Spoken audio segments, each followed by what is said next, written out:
Allison here with another garden update. Today is Sunday, August 16th. So it's been quite a while since we've been in the garden.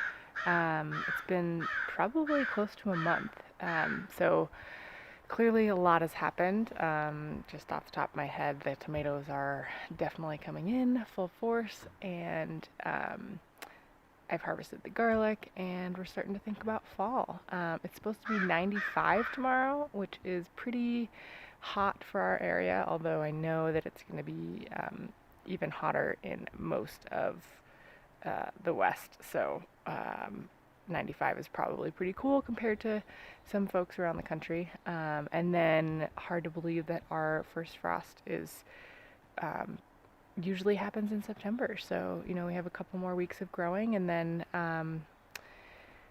saying goodbye to the warm crops after a few weeks, and then we'll continue to grow some cooler stuff. But let's go check out what's going on right now.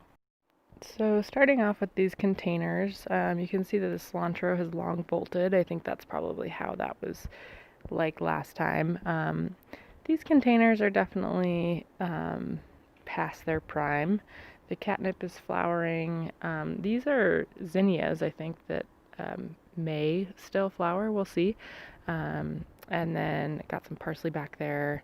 The tulsi is fully flowered, and then the basil is, some of it's flowered, some of it's not. And this, I'm definitely gonna do kind of a bigger bed here next year.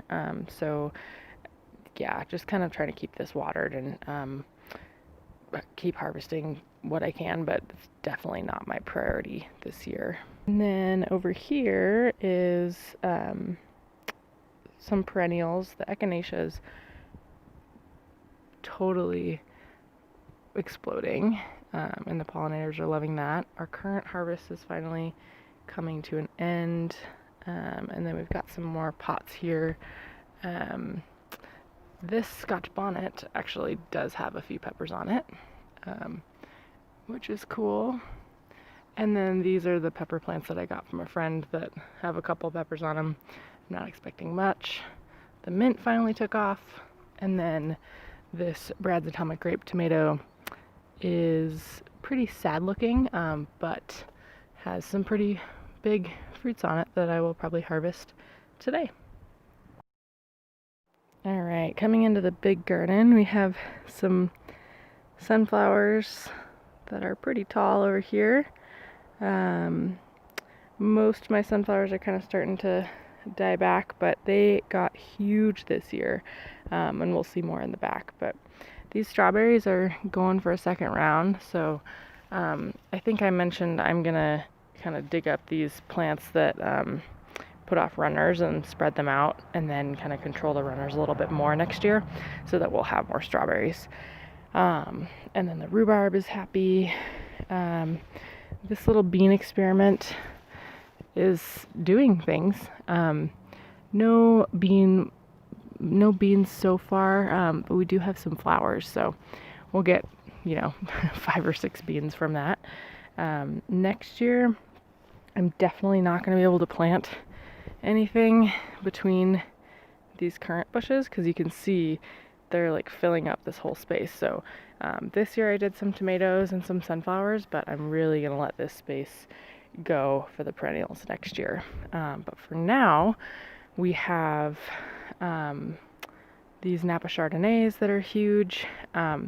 This plant outgrew this stake. I have to show you the garden from farther away now because it's so big, but it has gone up, and then I tied it to this trellis, and now it's going along over here. So it's absolutely huge.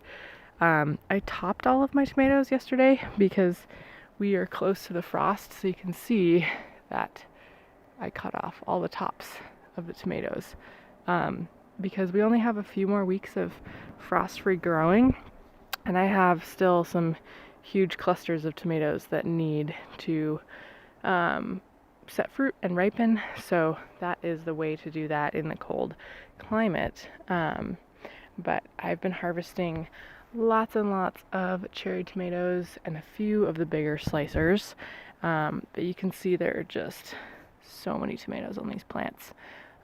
So definitely my focus on tomatoes is paying off. There's the Brad's Atomic Grape. This one actually, we had a windstorm the other day and it snapped off. So I have that vine ripening inside, but yeah, not feeling the hurt because you can see there's even more tomatoes. It's just like a tomato jungle. This is yellow pear, 2 yellow pear plants, and they're like 8 feet tall probably. You can see I've topped that one. This one is just massive. There's like these big, like, I'm pruning suckers as I'm recording. This isn't even a sucker. This is just like growing off the end of one of the fruiting branches. And then it happened down here too. This plant is just going nuts. And you can see it's loaded down with fruit. So we are not hurting for tomatoes this year, for sure. And then looking at the lower part of the garden, you can see the New Zealand spinach is still doing well. Kale's getting eaten, but still producing a lot, still eating a lot of kale. I've harvested my first cayenne peppers. Looks like there's a red one back here. These ones, again, not doing peppers in the ground next year. I'm gonna do them in pots, but they're doing pretty well, all things considered. I have started succession sowing. You can see some mustard. It's really hard to get stuff to germinate when it's this dry. So I'm trying, but it takes a lot of work. And that lettuce back there, I'm just letting go to seed, so I can hopefully save the seeds from it. And then I have this melon plant that's not actually putting on any fruit. There's flowers, but I love that it's climbing, so it's kind of fun. And then my eggplants, I was dealing with blossom drop for a while, and I finally have a fruit. So that is a success. Even if I only have 4 plants, I have fruit. And then I have 1 melon here.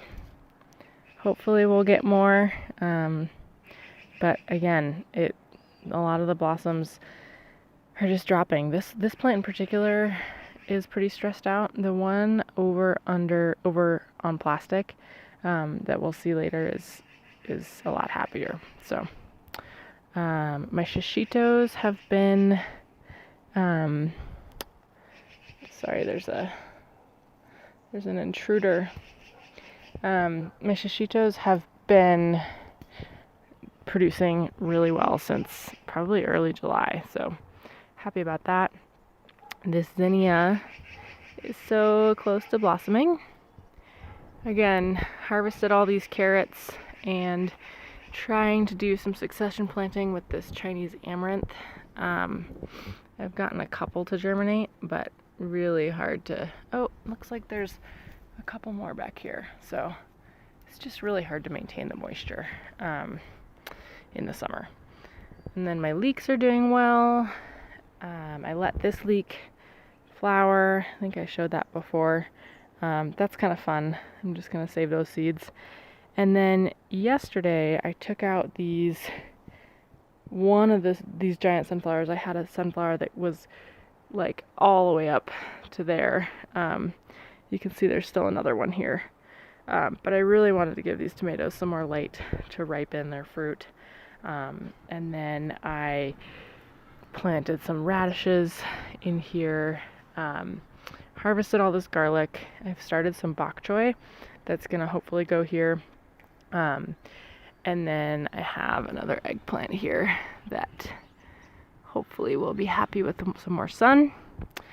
And then you can see down this trellis is my wall of tomatoes again. These are the slicing tomatoes, so these are the bigger ones. I have black crim and purple Russian, and I've just started harvesting them.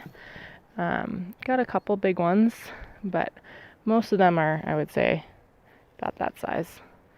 But gonna have a lot of tomatoes. So, and then I harvested a bunch of these yesterday, but you can see there's still some more that are blushing. So, and this purple Russian is still, actually it's not the tallest. That yellow pear is probably the tallest now, but I've topped them all as of yesterday, so they won't be growing anymore.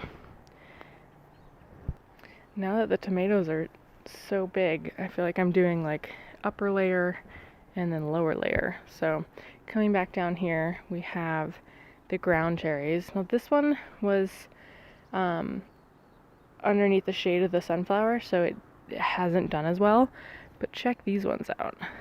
This one is coming into the walkway, and then these two have just taken over. There's 2 plants there, and then you can see there's a couple pepper plants. These lemon drops are just kind of fighting to stay in the game, but I have been harvesting ground cherries daily, and definitely on my grow list again, and this is what they look like, and they are so delicious. Yeah. So I will definitely grow that again. Definitely staying on top of harvesting these. Kale is holy as usual, but there are more important things in life than picking caterpillars off of kale every day.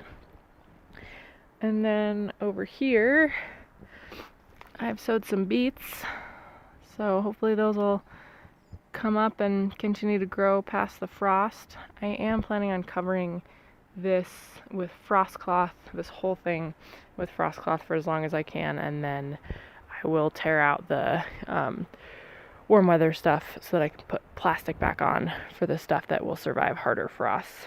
I have finally taken the peas out, so these raspberries are finally given the space to roam free. These canes, now that they're a year old, should produce a lot of fruit for us next year, so pretty excited about that. Our wall of sunflowers is looking a little worse for wear. This one is really tall, but it got kind of blown over in the wind the other day, so they're doing okay. They did their job. They were beautiful, and I'll probably kind of slowly start to cut them down here in the next few weeks. All right, so here's our apple tree. Happy life.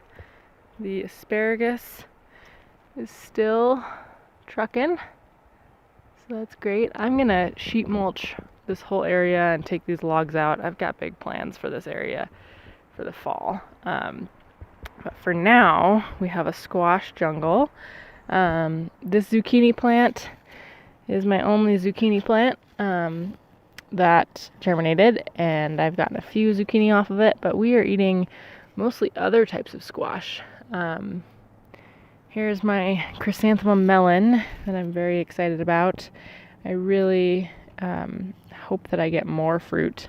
This melon is pretty happy. It's sprawling out, but it just wasn't producing any female flowers. So I think that's probably a sign of stress, but I'm not sure. And then I harvested an okra yesterday. You can see right there. There's another one coming in. Okra does not like cold weather, so I'm pretty proud that I grew an okra in Montana outside. So I'm counting that as a win. And then coming in here, you can see squash jungle. Most of these are Desi, which, yeah, they're just, we've been getting probably 2 to 4 squash a day from these plants. So definitely productive, definitely earlier than zucchinis and delicious. So pretty happy about that. And then these other squash that I sowed later, these lemon squash, are starting to fruit. I don't know if there's a bigger one. Oh yeah, here's a little bit of a bigger one. You can see they look like lemons. So that's pretty cool. And then these cabbages, cabbage experiment, still going on, but they've stopped heading. So they're probably not going to get anything out of those, but that's all right. And our last part of the garden is our little experimental garden. And I would say it was mostly a failure, but then you look at this volunteer squash and it's kind of sweet. So this chard that I got from a friend is just getting destroyed. So I definitely think there are bugs in this compost, but I'm gonna, amend it and try again next year. Maybe the frost will kind of or the freeze of the winter will kind of help mitigate that a little bit. I have one surviving bean plant, and then the asparagus back there is still surviving, so hopefully that'll come back next spring. We do get, when it starts to get to the end of the summer like this, and then in the spring and fall, we do get some better afternoon light in here. So I think I'm going to grow garlic here next year, and hopefully it'll do well. I did harvest my volunteer potato and got like 2 little potatoes, so that was fun. I still don't know what this is. It's flowering like a squash plant, but there's not any female blossoms yet, so I have no idea. We shall find out, hopefully. And then these look to be a type of winter squash. This one I don't think has set any fruit, but this one has this big guy on it.